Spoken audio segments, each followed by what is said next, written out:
Você tem uma doença, uma sequela, uma limitação que te impede de trabalhar e alguém te disse que para ter aposentadoria por invalidez você precisa estar totalmente incapacitado, que se ainda conseguir fazer alguma coisa não tem direito. Esse critério não existe dessa forma e é exatamente essa confusão que faz com que muita gente desista antes de pedir. A aposentadoria por invalidez, que hoje a lei chama de aposentadoria por incapacidade permanente, tem requisitos específicos. E esses requisitos são frequentemente mal explicados, tanto pelo próprio INSS quanto pelo que circula por aí. Nesse vídeo eu vou te mostrar 4 pontos que definem se você tem ou não direito a esse benefício. O quarto inverte uma crença que a maioria das pessoas carrega sobre esse assunto. Fica até o final. O critério central da aposentadoria por invalidez não é não conseguir fazer nada, é incapacidade para o trabalho habitual, sem possibilidade de reabilitação. Trabalho habitual significa a função que você exercia antes. Se você era pedreiro e teve uma lesão no ombro que te impede a fazer trabalho braçal pesado, isso é incapacidade para o seu trabalho habitual. O fato de você conseguir caminhar, cozinhar, dirigir, não elimina essa incapacidade. O INSS avalia pelo critério de reabilitação. Se com tratamento, adaptação ou requalificação profissional você conseguiria voltar a exercer a atividade remunerada compatível com a sua situação, o benefício de cada é diferente. Mas se a incapacidade for permanente e sem perspectiva real de retorno, a aposentadoria por invalidez é o caminho. O problema é que muita gente chega na perícia do INSS sem entender isso e aceita a avaliação sem questionar. O perito avalia a capacidade funcional geral e não necessariamente a capacidade para aquele trabalho específico.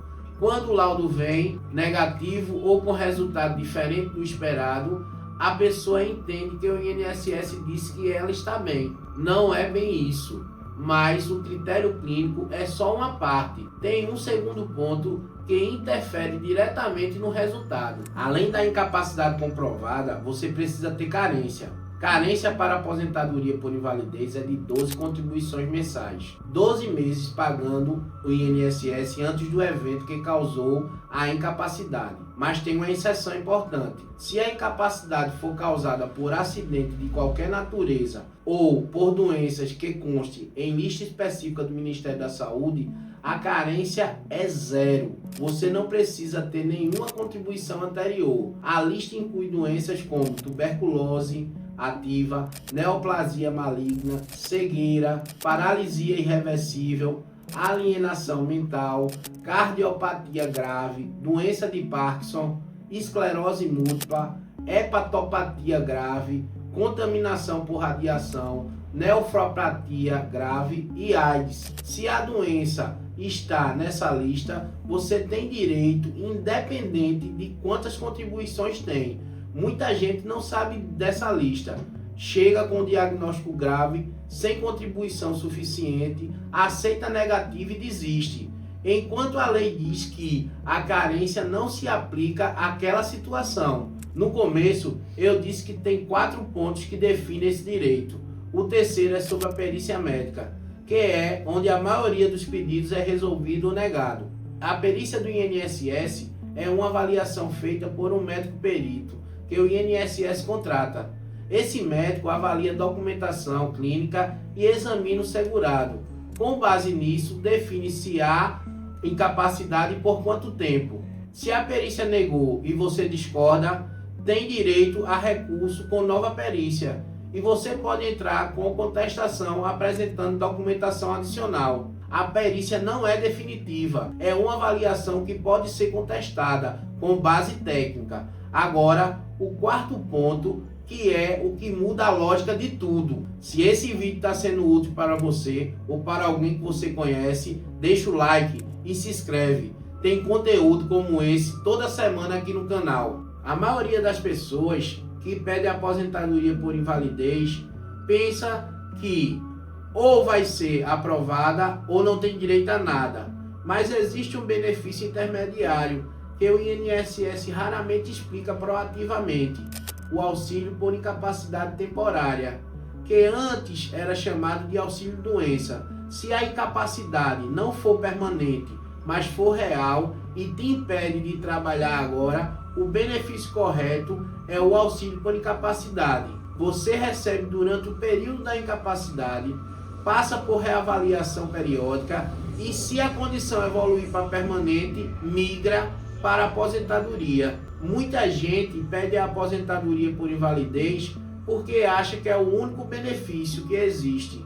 O INSS avalia e entende que a incapacidade não é permanente, nega a aposentadoria e não necessariamente orienta que a pessoa poderia ter pedido o auxílio temporário. Você saiu do INSS de mãos vazias quando tinha direito a um benefício. O pedido foi certo? Foi. O enquadramento foi errado? Foi. Por isso, entender qual benefício pedir antes de pedir muda o resultado. Agora que você entende como o sistema funciona, o que dá para fazer com isso? Primeiro, antes de pedir qualquer benefício por incapacidade, entenda qual é a sua situação clínica real. A incapacidade é permanente ou temporária? Tem perspectiva de melhora com tratamento? Isso define qual benefício você deve pedir. Segundo, prepare a documentação antes da perícia. Não leve só diagnóstico, leve relatório do seu médico descrevendo como a doença impacta a sua capacidade de trabalho. Laudos, exames, registro de internação. A perícia avalia o que está na frente do perito naquele dia. Terceiro, se sua doença está na lista de isenção de carência, verifique isso antes de aceitar uma negativa por falta de contribuição. Essa lista é pública e você tem direito de consultá-la. Quarto, se o pedido foi negado, leia o motivo. O motivo foi incapacidade não reconhecida, avalie um recurso com documentação complementar. Se o motivo foi carência, verifique se sua doença é isenta de carência. Nenhum benefício vai ser concedido automaticamente. O sistema não te procura. Você precisa ir atrás, com informação e documentação certa. A pergunta que fica: você sabe exatamente qual benefício sua situação indica ou está pedindo o que alguém te disse sem ter certeza? Se inscreve no canal. Até a próxima, porque aqui o direito é na tora.